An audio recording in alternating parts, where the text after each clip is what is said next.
উপরাষ্ট্রপতি নির্বাচনে রাজ্যসভার সেক্রেটারি জেনারেলকে রিটার্নিং অফিসার হিসেবে নিয়োগ। আরও দুজন অ্যাসিস্ট্যান্ট রিটার্নিং অফিসারকে নিয়োগ করা হয়েছে।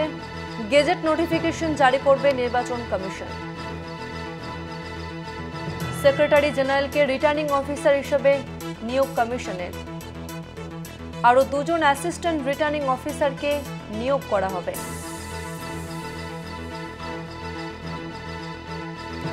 উপরাষ্ট্রপতি নির্বাচনে রাজ্যসভার সেক্রেটারি জেনারেলকে রিটার্নিং অফিসার হিসেবে নিয়োগ কমিশনের।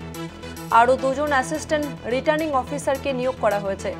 গেজেট নোটিফিকেশন জারি করবে নির্বাচন কমিশন।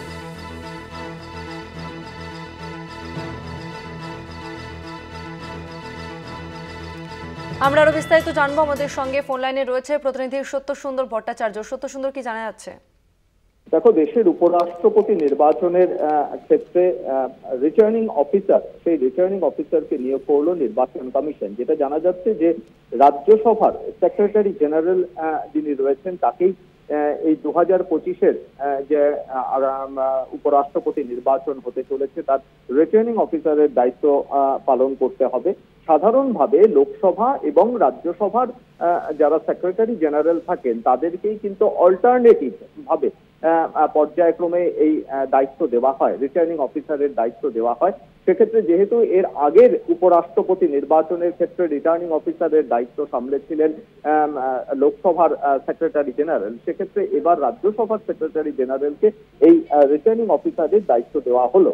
এর পাশাপাশি নির্বাচন কমিশন আরো দুজন অ্যাসিস্ট্যান্ট রিটার্নিং অফিসারকে তারা নিয়োগ করেছে এই উপরাষ্ট্রপতি নির্বাচনের জন্য। যেটা জানা যাচ্ছে যে ইতিমধ্যেই যে আইন মন্ত্রক রয়েছে, কেন্দ্রের আইন মন্ত্রক, তার সঙ্গেও কিন্তু জাতীয় নির্বাচন কমিশন পরামর্শ নিয়েছে এবং সেখানে যিনি ডেপুটি চেয়ারম্যান রয়েছেন রাজ্যসভার তাকেও কিন্তু নিয়োগ করা হচ্ছে এই সেক্রেটারি জেনারেল হিসেবে। পাশাপাশি যে দুজন অ্যাসিস্ট্যান্ট রিটার্নিং অফিসারকে নিয়োগ করা হয়েছে তাদেরকেও কিন্তু এই উপরাষ্ট্রপতি নির্বাচনের দায়িত্ব সামলাতে হবে, এমনটাই কিন্তু নির্বাচন কমিশন সূত্রে জানা যাচ্ছে। ফলে এ বিষয়ে আলাদা করে পরবর্তী সময়ে গেজেট নোটিফিকেশন জারি করবে নির্বাচন কমিশন, জাতীয় নির্বাচন কমিশনের তরফে তেমনটাই জানানো হয়েছে। ধন্যবাদ তোমাকে সত্যসুন্দর।